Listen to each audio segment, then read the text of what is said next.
Hello everyone, and welcome to my channel General Hospital Official. I hope everyone is having a wonderful day. Before we begin, please hit the subscribe button and give this video a thumbs up. As Sasha deals with a traumatic anniversary, spoiler, shows up to make things even worse. Tracy confronts Sasha today on General Hospital, Anna makes another request of Jason, and a villain returns to Port Charles. On today's General Hospital, Sasha and Olivia are having a pleasant conversation in the kitchen when Tracy arrives to protest that the eggs Sasha prepared are incorrect. And it is intolerable. Sasha tries to apologize, but Tracy wanted Lulu to eat her favorite dish, and Sasha messed it up. Do you want eggs? Go lay them yourself. Sasha runs away, and Olivia rockets into Tracy, warning her that there would be hell to pay if she costs them their cook for the holidays. Tracy needs to be polite to Olivia or she'll run straight to Monica. Off in the stables, Maxie brings Cody a holiday greeting from his favorite nephew to his first Scorpio Christmas. But he can't go, he adds, which Maxie knows is due to Sasha. She advises him to get over it and move on from the oddity, they now both have family. Tracy barges in, asking whether anybody has seen Sasha. She mentions Sasha's outburst over eggs, to which Maxie responds that this was not the case. Tracy rolls her eyes, and Maxie adds that it is the anniversary of her baby's death. Tracy appears disappointed.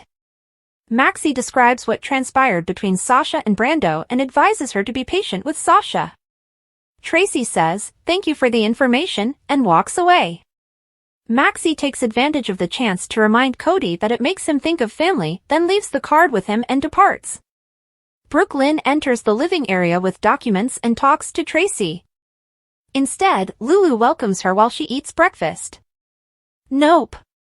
No, Tracy. Brooke Lynn exchanges some uncomfortable niceties with Lulu, mentioning that she assumed she was staying with her mother. They start chatting about Dante and Sam, and Lulu says, "Kinda surprised it wasn't Dante and you, though." Brooke Lynn informs her that she is happily married and that all of the funny thing between her, Lulu, and Dante is over. She's gone through a lot and matured a lot. It is not 2010. She then snaps that Lulu should be appreciative for what she has and not get caught in the past. Lulu is completely intent on finding her child. Go find her, Brooke Lynn instructs. She sympathizes, but everybody has gone on. Dante walks in and asks if everything is well, but Lulu rushes out, claiming she has lost her appetite. She tells Dante that Lulu is still the snarky, self-righteous Spencer she has always been. Dante claims they're both wonderful people, but that doesn't need them to like each other. Lulu is struggling right now, and she might need some grace. Before he leaves, Brooke Lynn expresses her delight for him and Rocco. Maxie appears, and the two discuss Olivia and Lulu's state of agitation. Maxie suggests that they form a club because there are so many of them. She understands how it feels to be on Lulu's wrong side. Maxie acknowledges her pregnancy, and Brooke Lynn begins to cry as she tells Maxie about how difficult it has been for her and Chase to conceive. She thinks something is awry. Sonny is received by the priest at the church for his Christmas donation. He then asks for a favor. Sonny will fund the Christmas expenses for 10 needy families, as long as the church knows who to aid. Sasha enters to light some candles and sits in the front pew when the priest departs. Sonny walks over, claiming to know what day it is. She is startled that he remembers the anniversary of her son's death. He claims to have spoken with Father Reyes regarding a memorial mass for Brando and Liam. Thank you. She tells him about Tracy, and she believes she quit her work today after snapping. Good for you, he says. Tracy's fury seems futile in light of how precious life is. Sonny assures Sasha that she has made the correct option for Liam. He's at peace, and he and Brando are proud of her. I hope you get the chance again to be a mother. He leaves her alone just as Tracy arrives, and Sonny simply urges her to be kind. Tracy sits down and apologizes, expressing her heartfelt sympathies. Sasha accepts her apologies, but it does not excuse her actions. She will not be her punching bag. Martin apologizes to Laura for being late due to her rogue police commissioner. He claims she is compromised because of Jason. He informs her that Jason forcibly led him to the warehouse to be interrogated by Anna. You can't zip tie and threaten someone at the police station. They needed a lead on Valentine, but he doesn't know where he is. Laura clarifies that he is okay and that his quarrel is with her rather than them. She has been pressing Anna hard to discover Valentine and Charlotte. She and Jason went too far, but she applied the pressure. Laura apologizes, saying she desperately wants to find her grandchild. Martin offers someone else who could assist, our brother. Cyrus has gone radio silent, most likely due to his interfering in Lulu's life. They all agree that he has a lot to answer for, so Martin recommends they use that to persuade him that he can make amends by locating Valentine and Charlotte through one of his former acquaintances. Laura, however, refuses to pass past Cyrus.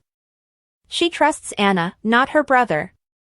Jason arrives in Anna's workplace upon her request. She needs his assistance again.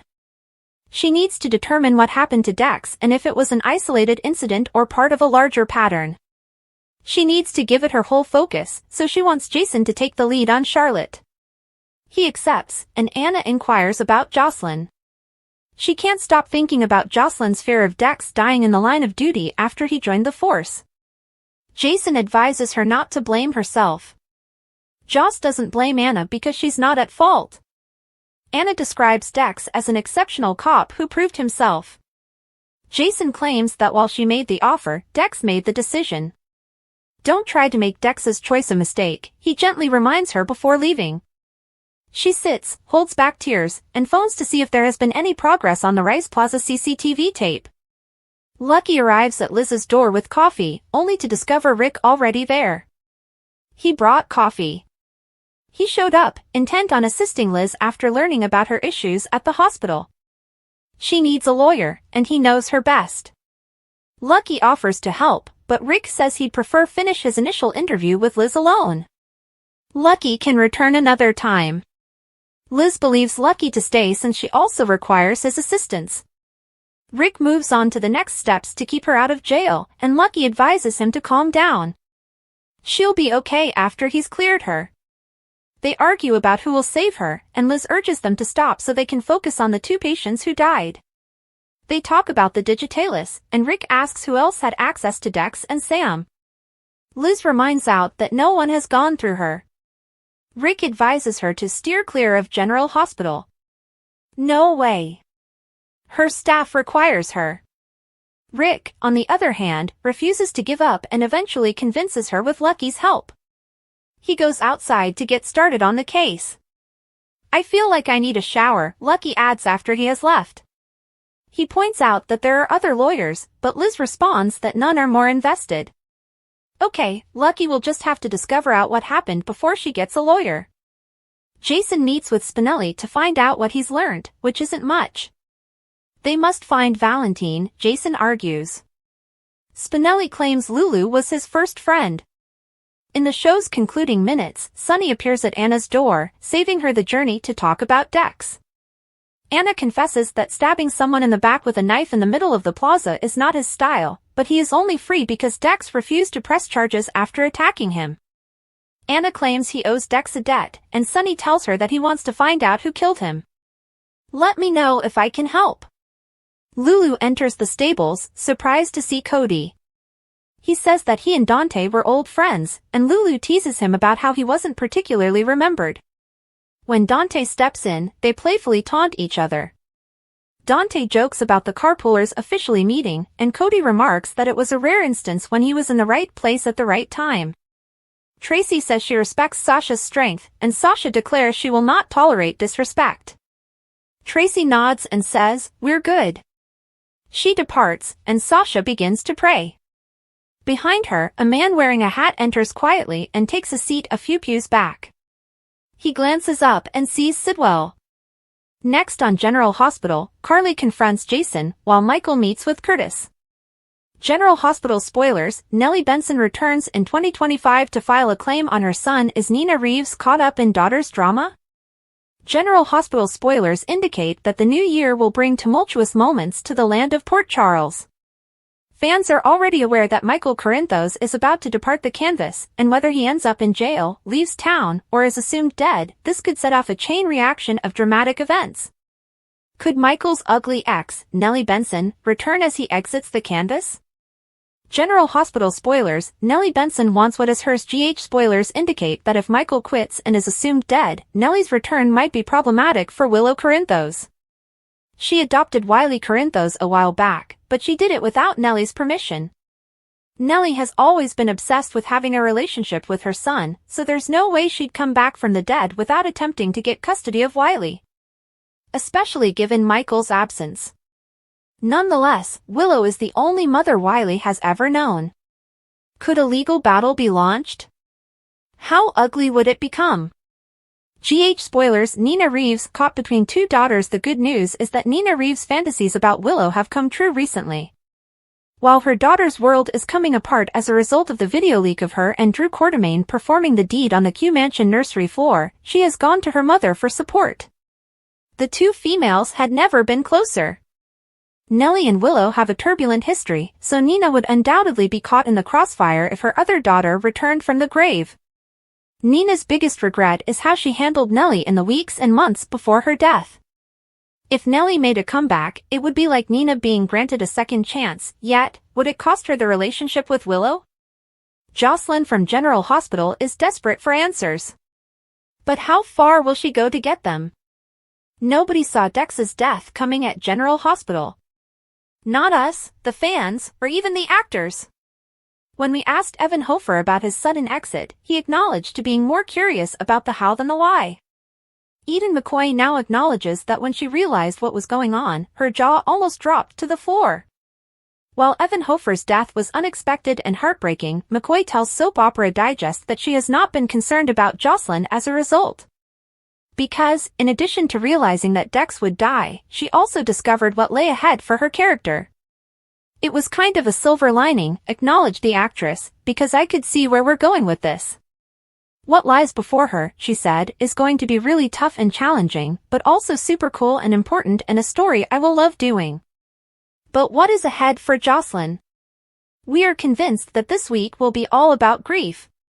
Today, Trina, who has also experienced sorrow in her love life, will be there for her roommate and best friend. However, Jocelyn's conversation with Jason on Monday may provide the most hints. Because, as she explained to Jason, she needed answers. That is something she and Anna had in common, and it is what drew both women to Jason. The difficulty is that those solutions will not come without some danger. At this point, it is evident that Dex's death is part of a larger violent pattern. We have our suspicions about who is behind it, Cyrus, but only time will tell on that. Jocelyn, on the other hand, will be unable to obtain answers on her own, and if Anna and the cops do not succeed, she may be forced to pursue darker routes. We know she trusts Jason, but so far, she's avoided the mob, especially after what Sonny did to Dex. But, as we witnessed, Sonny wants to know who killed Dex. And he wants to help in whichever way he can. And that could be the opportunity to draw Jocelyn into the mafia life for love, just like her mother did. Carly took over Sonny's operations when she thought he was dead, and while we don't see Jocelyn doing the same, and, let's be honest, there's no reason or possibility for her to, Dex's death may force her back into the world she's trying to avoid. In the end, it may come down to how much she desires vengeance for what happened, particularly if Cyrus is genuinely involved. She'll need tremendous assistance to track him down, and Sonny has previously confronted the evil. McCoy thinks that what's coming up for Jocelyn will be difficult, and that treading the line between Jason and Sonny may be difficult not only for Joss, but also for her actor. One wrong move and she could fall over the edge and be lost in the darkness forever. Baby blues for Brooklyn and Sasha on December 17th at General Hospital. Whoa, baby! Baby-making madness. After Lulu's reconnection with Tracy resulted in her spending the night at the Quartermaines, she finally met her adversary, Brooklyn. Despite Brooklyn's growth and transformation over the last 4 years, Lulu still sees her as the conniving homewrecker she once was, and she won't let her forget it. Maxie appeared after their confrontation, allowing Brooklyn to express her feelings regarding Lulu. But when Maxie mentioned that she'd been on Lulu's bad side previously, such as during her problematic pregnancy with Georgie, Brooklyn broke down and confessed in Her Friend about her and Chase's current struggle to conceive, concerned that something could be wrong. Meanwhile, Sasha was on edge because it was Liam's death anniversary. She ran upon Sonny in the church, and the two exchanged comforting words about Liam and Brando. While Sasha was alone in the chapel, an unknown man entered and sat in a row behind her. The man behind her revealed himself to be Sidwell, as she prayed for Liam and Brando's protection and assured herself that there was a plan for her and her pregnant child. Do you believe Sasha and her baby are in danger now that Sidwell is back in Port Charles? Please let us know in the comments. What happened with Oscar on General Hospital? Fans were drawn to Oscar Nero from the moment he appeared at Jocelyn's party on General Hospital in June 2017. Not simply because Garen Stitt replaced the original Oscar, Rio Mangini, after only 2 episodes. Mangini was cast in another series, prompting the rapid recast. The young man's roots were initially unknown, but both before and after the truth was revealed, GH viewers remained smitten with the character. Which is why everyone was devastated when the character died at such a young age. Because Oscar was first seen at Jocelyn Jack's party while her mother was away, Carly was naturally hesitant to let her daughter date the boy. After unsuccessful attempts to keep them apart, Carly decided to let them date while keeping a close check on them. When Oscar's mother, Kim Nero, was revealed, she tried to keep Oscar's father's name a secret, but it didn't work well, and Oscar soon began to assume Drew Kane was his father. They stole Drew's most recent mug and did a DNA test with Jocelyn's assistance. When they received the results, Oscar decided he didn't want to know, but Kim chose to be honest and tell him that Drew was his father. The DNA test confirmed Kim's confession, and Oscar tried to get to know his father. It was awkward at first, but the father and son quickly discovered common ground and began to bond. He also went to Drew for help with self-defense movements after one of his classmates was bullied at school. Because their school required all students to dress according to gender, Oscar and Joss decided to throw an alternate prom on the same night as the original one, but their party was disrupted when an earthquake occurred, trapping Oscar and Jocelyn in a freezer and nearly killing them. They were rescued, and everything was normal until Cameron Weber reappeared, still with a crush on Joss. But far more distressing was Oscar's seizure while visiting the Corinthos compound. When Oscar was brought into GH, Kim immediately summoned Dr. Terry Randolph, a pediatric oncologist. She explained that her son had experienced these incidents as a child but felt they were over. Then Kim finally admitted to Drew that their son had an incurable brain tumor, which she had never told him. Kim had tried to save her child's misery, but Oscar discovered the truth from Cameron and faced his parents. Although they intended to continue trying experimental treatments, Oscar didn't see the value and attempted to split up with Jocelyn without explaining why. To escape being forced to go through drug trials that could save his life, Oscar hired Alexis Davis as his attorney and helped him get emancipated. But Cameron finally told Jocelyn the truth about why her boyfriend had broken up with her, and she confronted Oscar about concealing the truth from her, motivating the adolescent to seek help. Unfortunately, Terry had to report that the experimental treatment did not work. There was a glimmer of optimism when subsequent tests revealed that Oscar's tumor had not grown any further, and Jocelyn assisted him in checking off some of his bucket list items. However, their expedition to the Port Charles catacombs endangered more than just their own lives, and their road trip to Niagara Falls ended with Oscar in the hospital after another seizure. Terry returned to Port Charles and informed the family that Oscar's tumor had grown again and that he did not have long to live. Oscar was invited to move into the Quartermain estate to live out his final days, and he requested that his last name be changed so that he could truly be a member of the family. Unfortunately, the teen could not avoid the inevitable and died in his sleep, with Jocelyn looking over him. How can you watch Evan Hofer detail his General Hospital exit? Evan Hofer speaks live for the first time after Dex's death. Evan Hofer left General Hospital earlier this month, leaving viewers surprised when Dex died. The actor is speaking out about his departure, and here's how you can watch. Live chat. Hofer's Dex was killed off on last Friday's episode of GH in a surprising twist following his 3-year career with the ABC daytime drama series, which was described as storyline dictated. Hofer will speak live for the first time since his departure, discussing how he feels about leaving the role of Dex behind. He will also discuss how he bid farewell to his old co-stars and how filming his final scenes went. Hofer will delight fans with his greatest moments on and off screen throughout his career, among other things. Hofer will participate in a live conversation with the Michael Fairman channel on YouTube to discuss his exit from GH. The event will take place on Wednesday, December 18th, commencing at 7 p.m. Eastern Time, 4 p.m. The best news is that fans can ask Fairman questions during the live chat, and he may be able to answer some of them. Ryan Paevey, a GH alum, is enjoying a quieter life. Ryan Paevey, ex-Nathan, a General Hospital alum, stated to fans 8 months ago that he was taking a sabbatical from acting and then disclosed that he was shutting down all of his social media profiles except his official Instagram. The former star used that account to provide an update with his admirers, letting them know that he is thoroughly enjoying his new life. "I get asked sometimes if I miss it, the way my life used to be," he said on his blog.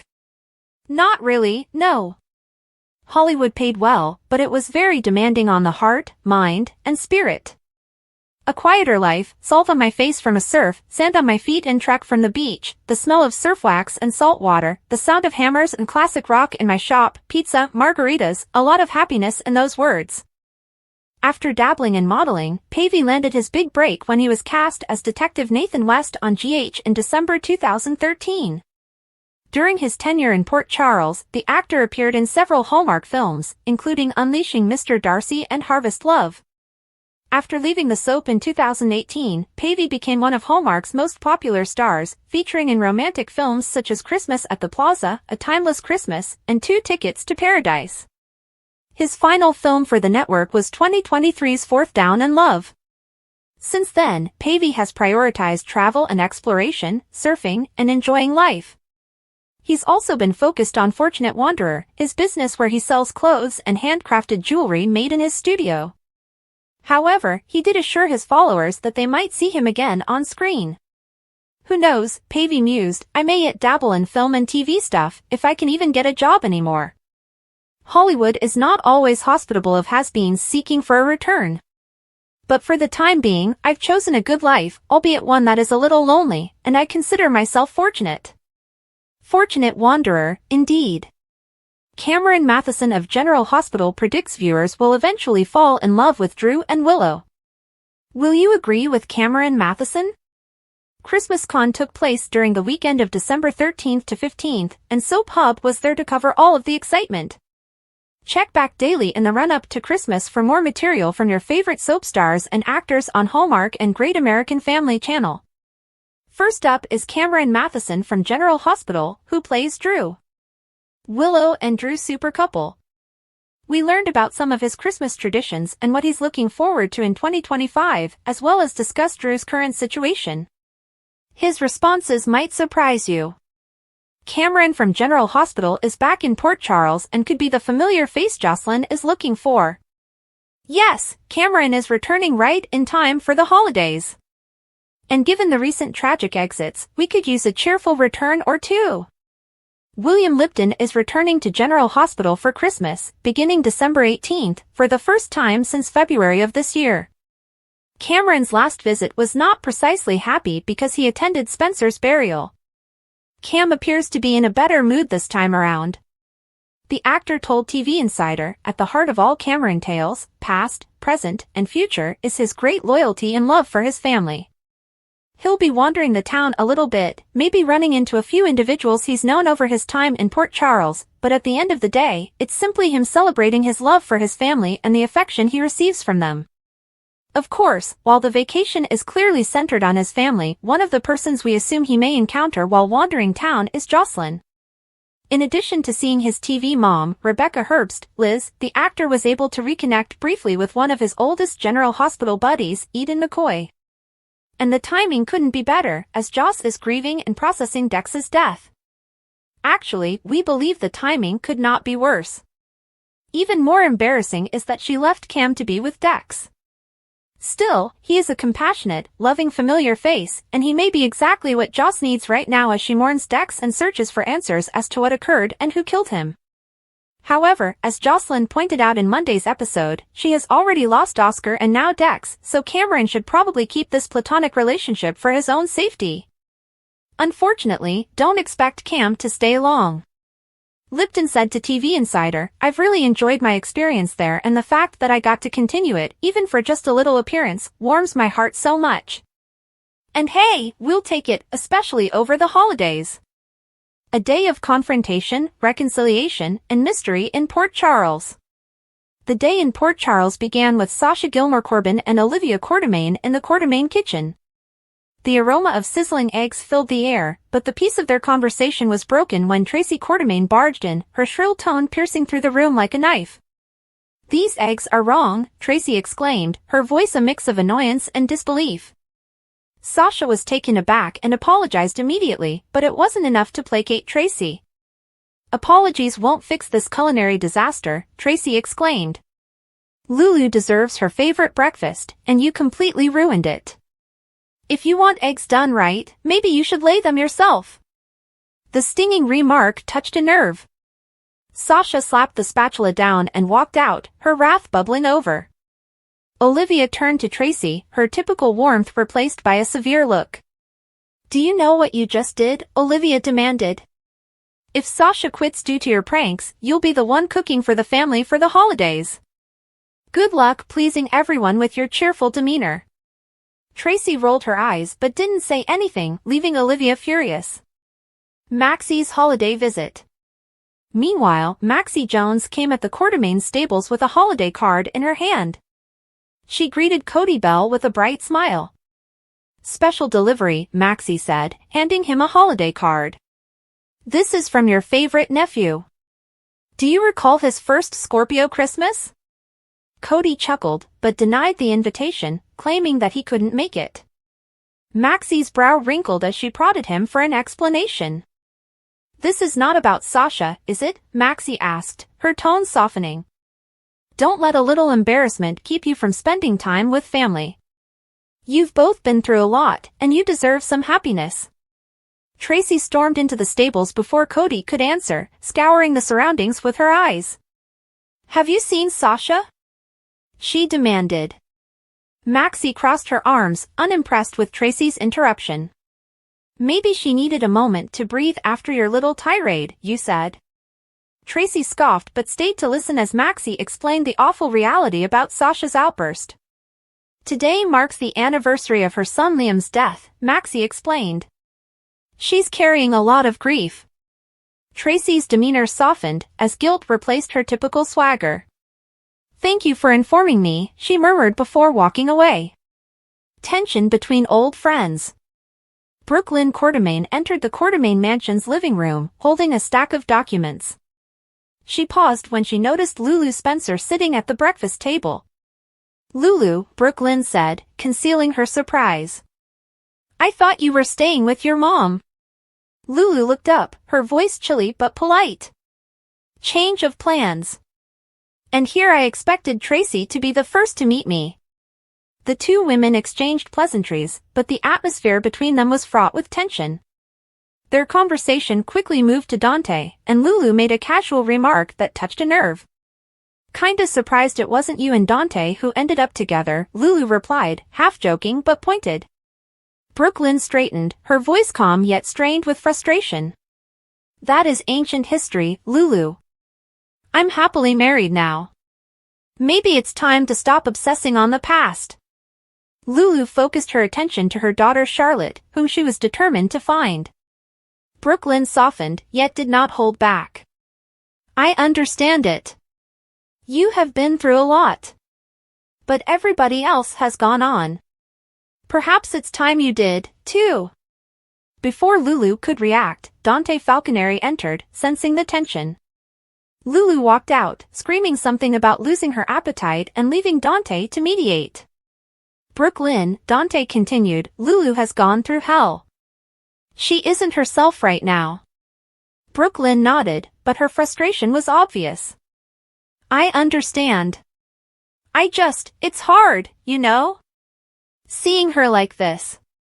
A moment of reflection.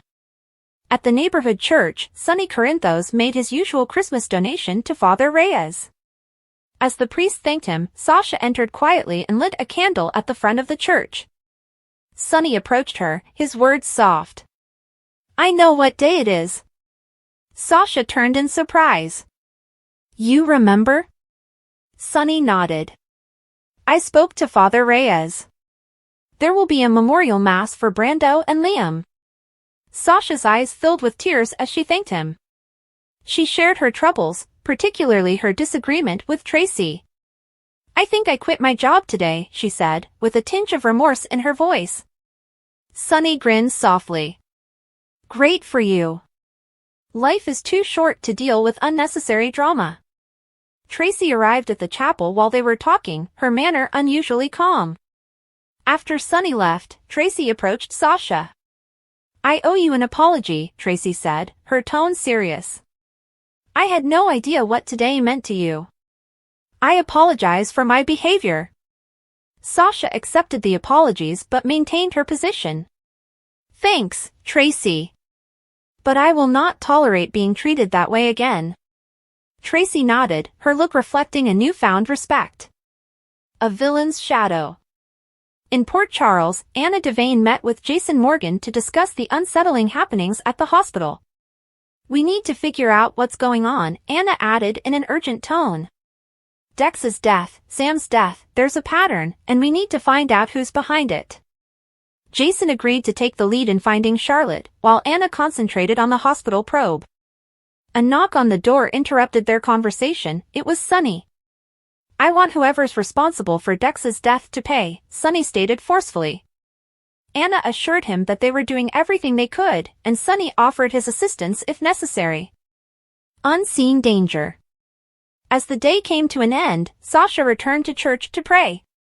She didn't notice the man entering behind her, his face hidden by a cap. He sat a few pews back and watched her closely. When Sasha concluded her prayer, she turned, her breath caught as the man raised his head. It was Sidwell, a person from her past whose motives were far from pure. The day's events left Port Charles people reeling, each dealing with their own issues and mysteries. But one thing was certain, the shadows in Port Charles were becoming darker, and the fight for justice was only beginning.